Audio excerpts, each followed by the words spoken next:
How to remove a beard in FaceApp. Need a clean shave digitally? Here's how to remove a beard using FaceApp in just a few taps.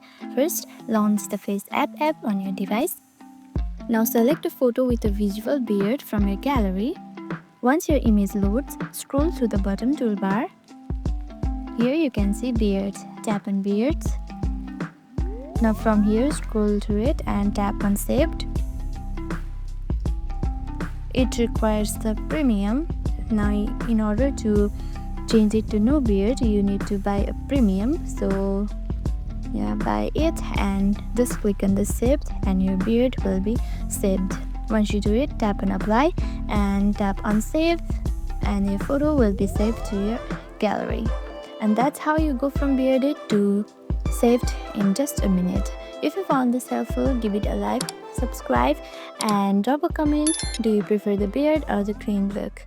Thank you for watching.